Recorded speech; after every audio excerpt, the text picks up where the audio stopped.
Tonight, fears of blowback. There was an imminent attack After U.S. drone strike kills a top Iranian general. Escalating tensions in the wake of the siege on the U.S. Embassy in Baghdad. This as the president heads to Florida to rally his base, courting evangelicals. And Republicans in Congress deliver a letter to the Supreme Court that could advance an abortion case at the High Court. Plus, if you are going to lose your vision at any point in history, this is a good time. the technology changing the lives of people with disabilities. All this and more tonight on Faith Nation.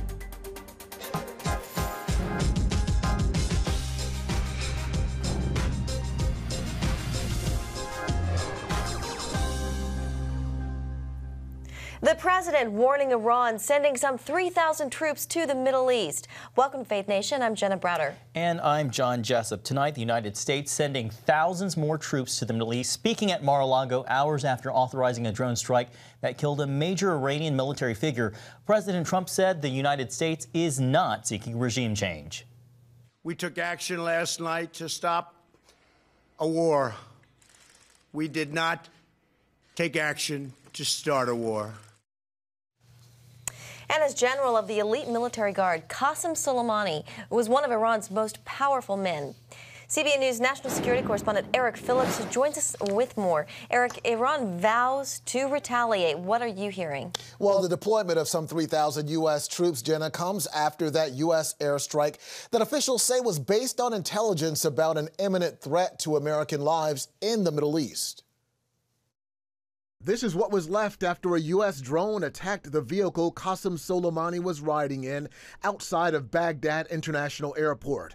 Officials say he had just arrived from either Syria or Lebanon. The White House tweeted out, at the direction of the president, the U.S. military has taken decisive defensive action to protect U.S. personnel abroad by killing Qasem Soleimani, the head of the Iranian Revolutionary Guard Corps Quds Force, a U.S. designated foreign terrorist organization. By Friday morning, U.S. Secretary of State Mike Pompeo was making the media rounds, defending his boss's action. The American people should know that President Trump's decision to remove Qasem Soleimani from the battlefield saved American lives. There's no doubt about that. He was actively plotting in the region to take actions, a big action as he described it, that would have put dozens, if not hundreds of American lives at risk. After hearing the news, mourners protested in the streets of Iran, and Iran's supreme leader, Ayatollah Khomeini, warned that, quote, harsh retaliation is waiting. The U.S. has deployed 14,000 troops to the Middle East since May, now another 3,000 on the way. Friday's strike followed a recent uptick in violence, including an American contractor killed in Iraq, then U.S. airstrikes killing 25 militia fighters, and a siege on the U.S. embassy in Baghdad. The Trump administration is doubling down, the president tweeting, General Qasem Soleimani has killed or badly wounded thousands of Americans over an extended period of time and was plotting to kill many more, but got caught. Pompeo tweeted out this video showing Iraqis dancing in the streets after hearing the news of Soleimani's demise. We have every expectation that people not only in Iraq, but in Iran will view the American action last night as giving them freedom. But not all U.S. leaders are on board with this move, which by all measures is a major escalation of tensions in the region. House Leader Nancy Pelosi criticizing the action, saying it happened without an authorized use of military force against Iran or consultation of the Congress. The State Department is urging all American citizens to leave Iraq immediately. This, as one official says, U.S. troops are set to head to Lebanon as well to protect the U.S. Embassy in Beirut. John and Jenna. All right. Thank you, Eric. Well, joining us now is Michael O'Hanlon, Senior Fellow and Director of Research and Foreign Policy at the Brookings Institute. Michael, I just want to ask you right off the bat, thousands of American troops are deploying to the Middle East. How serious is the situation over there right now in the wake of Soleimani's death? It's fairly serious, John, although I don't necessarily think that Iran is going to be looking for all-out war. I think they'll feel the need to retaliate in some way that's a little different from what they've been doing already, which, as you know, has already been fairly violent, especially in Iraq. But I think that they're going to be constrained, recognizing that they don't really want to invite direct American military strikes on their own homeland, and that as much as that might hurt us, it could hurt them and would hurt them even more. So I expect, targeted attacks on American diplomats and/or military commanders. I think their security should definitely be on heightened vigilance, as I'm sure it is. I might anticipate some more attacks on oil facilities. That's the kind of thing I would expect, and so therefore I believe most of these additional U.S. troops are probably defensive, trying to create the capacity to protect certain sites and facilities in the region. Michael, the question on everybody's mind is, are we going to a war with Iran, or are we just entering a new phase of an ongoing war? I think, Jenna, more the latter. I think this has been going on in many ways for a long time. The president and secretary alluded to the degree to which Iran is complicit in a lot of American deaths in Iraq since the 2003 invasion, especially in that first 6 to 8 years afterwards. And of course, we had various Iranian attacks in Beirut, Lebanon in '83, Khobar Towers, Saudi Arabia in '96. So it's a long-standing problem, but there will be now a ratcheting up. I'm also worried about the U.S. military presence in Iraq. I would like to keep it. I think it's good for both countries, good for limiting Iran's ambitions and opportunities there. But the Iraqi parliament is very offended by the breach of their sovereignty as they see it, and so we've got to work hard to try to repair that relationship, I think. Michael, what about concerns of retaliation? There's talk of possible cyber attacks. Is that something Iran might do, or are they even capable of? Yes, they are capable. They've, for example, conducted cyber attacks against Saudi Arabia in the past, and I have no doubt they could do some damage against us. Again, that's a domain where we're stronger than they are, but if they can maintain some degree of deniability, or if we decide to just sort of absorb it, deciding that that kind of retaliation is better, than most of the plausible alternatives, then it may be something they would consider, and frankly, it may be one of the least bad options, depending on exactly what happens. They're going to do something. We could always do more in response. So the question is, can the two sides find a way to sort of show their, resoluteness, but also ratchet this down? And that's going to be the big question in the weeks and months to come. Michael, just a few seconds left, but what does this all mean for Iraq? Well, the main thing it means for Iraq, the Iraqis have to decide, do they really want to deal with their own internal problems and Iran on their own, which would be the kind of thing that would happen if they kick us out? Or do they want to try to lick their pride a little bit, realize that their sovereignty has in some sense been partially infringed upon, but in the interest of self-defense, and therefore something they should, forgive us for or work through with us so we can maintain this partnership? I hope they choose the latter. All right, Michael O'Hanlon with the Brookings Institution, thank you so much for being with us today. My pleasure. Thank you. Thanks, Michael. Well, to election 2020. In his first campaign move of 2020, tonight the president will launch Evangelicals for Trump in Florida. The event is all set and ready to go at a megachurch tonight in Miami to shore up support from people of faith. CBN White House correspondent Ben Kennedy joins us with the details. Ben. Jenna, John, today President Trump is looking to boost evangelical support. Conservative evangelicals have proven to be a critical part of his political base. Now the Trump campaign points to the president's accomplishments in office: 2 Supreme Court justices, his fight for religious rights, and stance on abortion. In fact, a new AP poll shows big support for President Trump among white evangelicals who are also distinct on abortion. They spoke to 1,000 American adults from various faith backgrounds and found 67% of white evangelical Protestants support making abortion illegal, except in cases of rape, incest, or threats to the mother's life. That's compared to 45% of Catholics and 37% of all Americans. President Trump has embraced a staunch anti-abortion agenda and even spoke at the March for Life here behind me earlier this year. But today's event also courted Latino voters. Reverend Samuel Rodriguez, the president of the National Hispanic Christian Leadership Conference, released a statement in part saying the unprecedented hard left turn by the Democratic Party, abandoning the Obama strategy of 2008, will prompt more Latino evangelicals to support President Trump in 2020. What's the alternative? I do not foresee Latino evangelicals sacrificing core values. But it's important to note not every evangelical is in Trump's camp.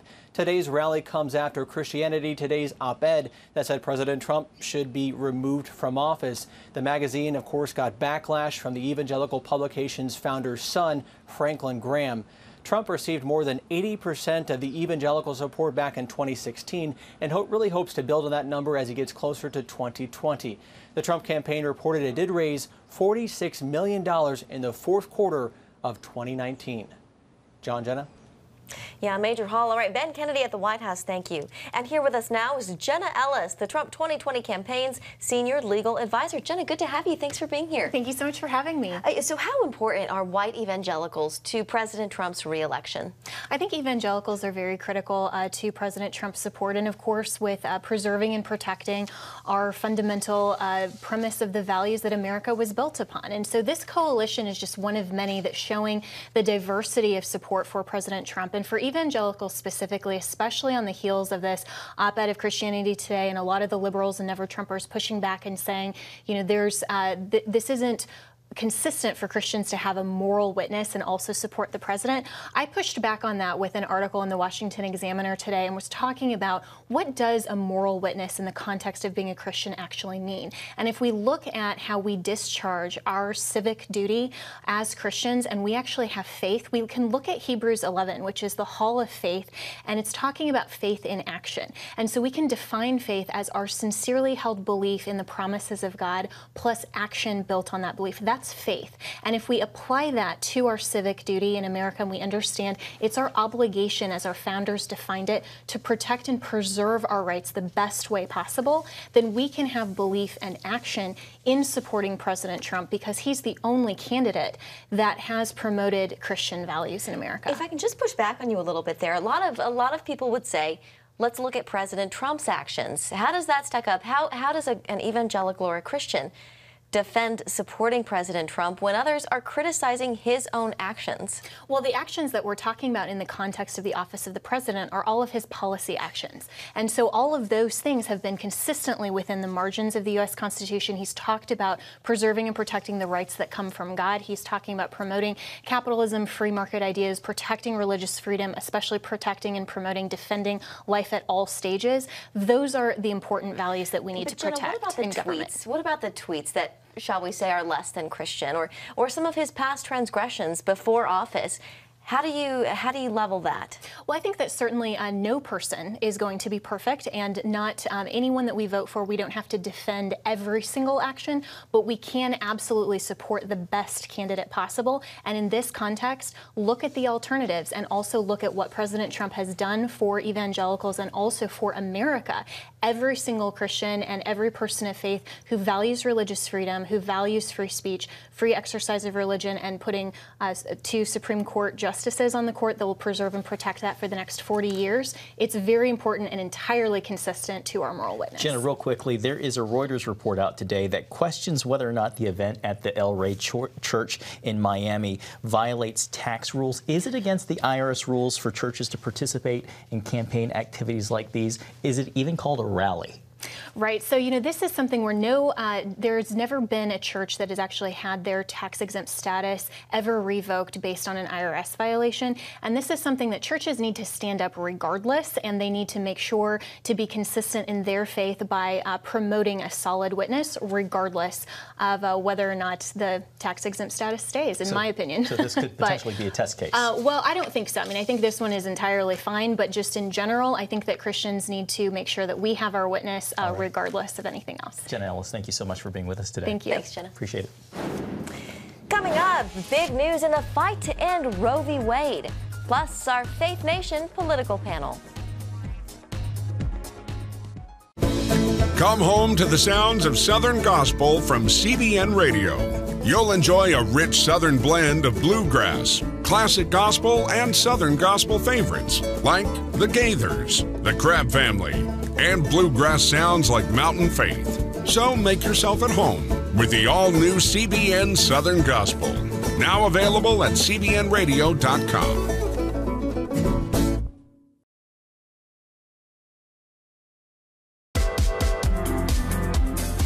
Meet the pastors who are preaching the gospel in a fresh, fearless way.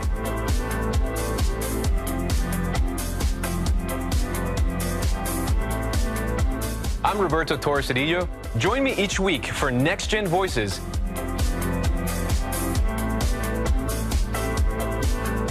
And watch God transform a generation.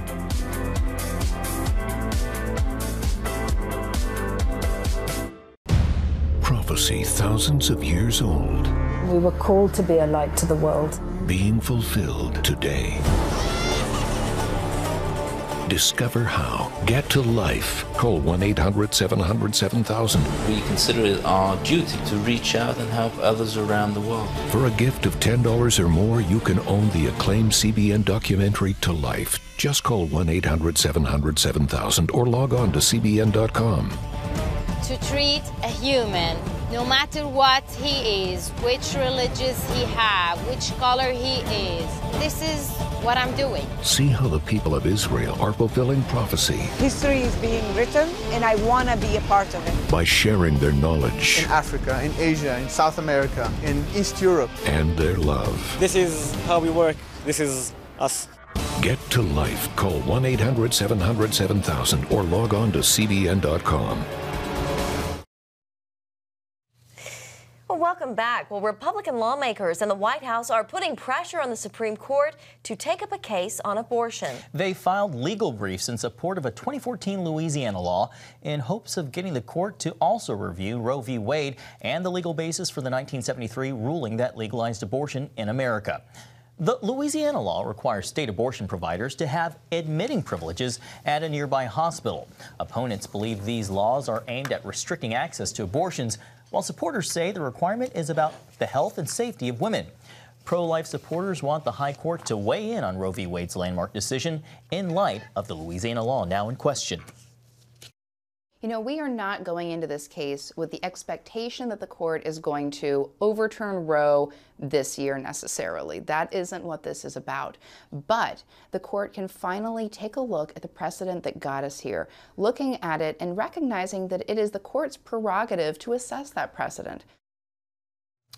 Well, joining us now is CBN News Chief Political Analyst David Brody. David, you just heard Catherine Glenn Foster there. We saw how abortion was a big issue back in 2016. Hillary Clinton supported late-term abortions. That discouraged a lot of voters from voting from her.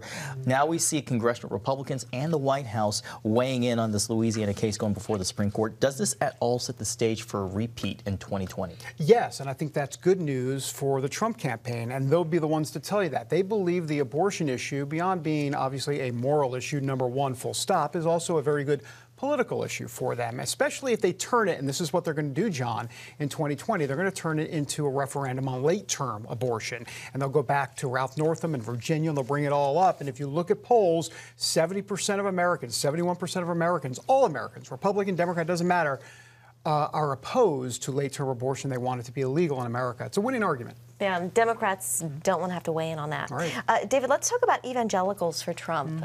What can you tell us about this? Who is going to be there tonight? Well, a lot of who's who in evangelical stardom. Did I say stardom, really, with evangelicals? Let me scratch that. Anyhow, some big names, over 70 influential evangelical leaders, and we know them, Paula White and Johnny Moore, and we've had a lot of these folks on our air before. But what's interesting here is it's going to be in one of the largest Hispanic congregations in America, and going back to 2016, Donald Trump won 66%. We don't talk about this number much. 66% of the Latino evangelical vote.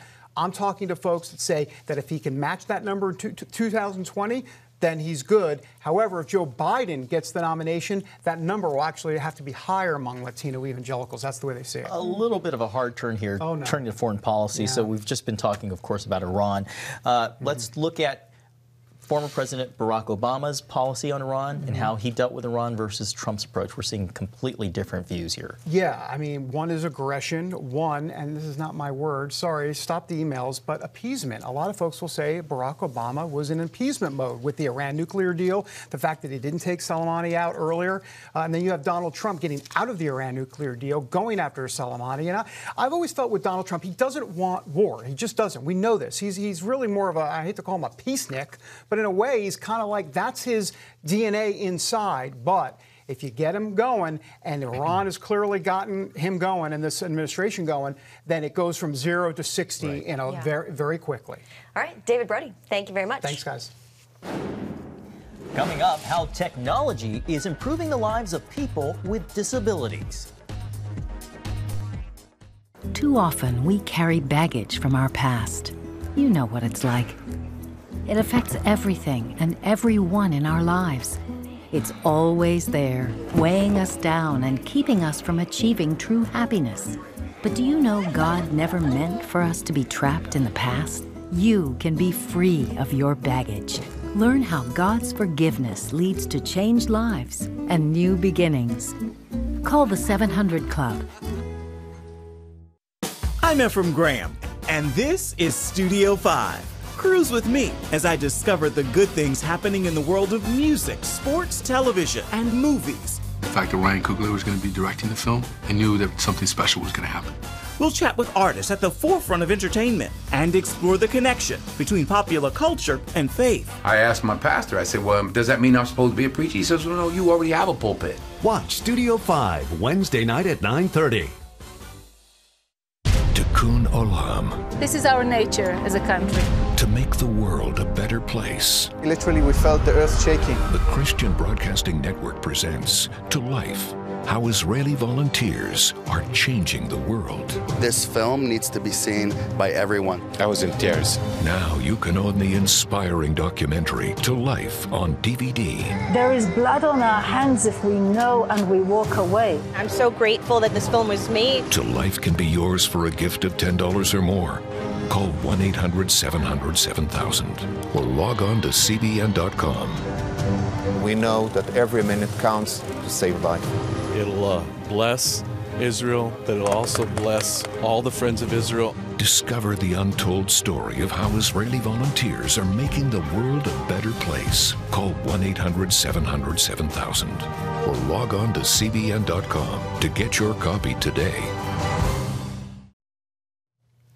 Well, welcome back. The Department of Transportation is working to expand access to transportation for people with disabilities. The $50 million initiative plans to make that a reality by focusing on innovation in technology. Our Gabe LaMonica has the story. Getting from point A to point B can be the easy part. The real challenge for many disabled persons is all the steps we don't think about. Getting out of the car, onto the curb, through the door at your final destination. And technology is changing all of that. Turn right. Arrived at destination. New technology like this WeWalk Smart Cane is helping visually impaired people navigate the world. WeWalk connects to Google Maps and even detects overhead obstacles. This is going to be a game changer for the whole blind community. From smart canes, a large green one that just burst, to another game changer for some 10 million visually impaired Americans. Up ahead is the historic Fenway Park Green Monster. Ira's smart glasses connect to operators who literally see for the blind. Then you can check who is calling to you. There's even a smart watch that uses Braille to convey messages. If you are going to lose your vision at any point in history, this is a good time. Julianne Lieberman is an assistive technology specialist at TechOwl. There's a lot more tools out there than there were even 10 years ago. It's a very fast moving environment. For the deaf and hard of hearing like Tom D'Agostino, there are talk-to-text apps that help those with hearing loss see what people say. Assistive technology, or just technology in general, it is what works best for you. For Lieberman, who is legally blind, there are still gaps in the system. Even if I'd call somebody and they could look through my camera on my phone to read a sign to me, the cellular location may disappear. So that can be a challenge indoor. Technology is helping to fill in those drop-off points, but there's a long way to go. You can't get from point A to point B in this country without running into barriers as a person with a disability. It just doesn't happen. Doesn't happen on a short trip, and it doesn't happen on a long trip. Kelly Buckland is the director of the National Council on Independent Living. Technology is probably one of the most promising things, and at the same time, I think, causes some of the most problems. To that end, the Transportation Department is awarding $5 million for technology that improves the accessibility of passenger vehicles and more. By working together, we can help ensure that the dream of a new era of freedom, inclusion, and mobility becomes a reality. At a recent Access and Mobility for All summit, Transportation Secretary Elaine Chao announced a $40 million complete trip program over the next 4 years. Complete trip, at least a seamless and efficient one, really doesn't exist. Buckland says new technologies like autonomous chairlifts and autonomous vehicles hold great promise if done right. We have to think about a universal way of addressing all of the different kinds of disability issues and making it accessible. The technology showcased at this mobility summit has the potential to transform the lives of those once dependent on others. Gabe LaMonica, CBN News, Washington, D.C. It's the new Superbook Bible app. It's packed with games, activities, and Superbook episodes that you can watch for free. Oh no! There's trivia, a fun daily devotional, and answers to your Bible questions. Plus, an easy-to-understand Bible the whole family will enjoy. You can even create your own Superbook character. Ta-da! It's the new Superbook Bible app. Free downloads on iTunes, Google Play, and Amazon. From Washington, D.C., uncompromising stories, interviews, and analysis from veteran journalists David Brody. Escalating fight. Jenna Browder. Chose his words carefully. Ben Kennedy. Plan to join him. And Amber Strong. For impeachment grows a little bit louder. Bringing you the political news that matters. We get out and tell the story of the progress that we're making in this country. Watch Faith Nation, weeknights at 6 on the CBN News Channel. We will move the American embassy to the eternal capital of the Jewish people, Jerusalem. As the nations rage, you can stand with Israel. History is being written, and I want to be a part of it. Call 1-800-700-7000 and get to life. This is our nature as a country. Discover the untold story of how Israeli volunteers are changing the world. We consider it our duty to reach out and help others around the world. For a gift of $10 or more, you can own the acclaimed CBN documentary To Life. To treat a human, no matter what he is, which religious he have, which color he is, this is what I'm doing. Support Israel in their time of need. Get to Life, now available on DVD. Call 1-800-700-7000 or log on to cbn.com. And I wish that other people throughout the world could see this side of Israel. Finally tonight, violent protests, the clashing debate over climate change, and oppressive regimes. So one might think the world is coming to an end. But by some measures, the past year might have been the best in human history. While the most gripping news of the day often isn't pretty, for all the doom and gloom, today we're living at a time of increased life expectancy, increased access to clean water and electricity, and decreased poverty. New York Times columnist Nicholas Kristof recently put it this way, saying, by the time he dies, illiteracy and extreme poverty may almost be eliminated. And it's difficult to imagine a greater triumph for humanity on our watch. Jen, I think that's all about perspective. Yeah, it's a good reminder to, be positive, find the silver lining, and exactly perspective. So true. Yeah. Well, that's going to do it for tonight's Faith Nation. Have a great weekend.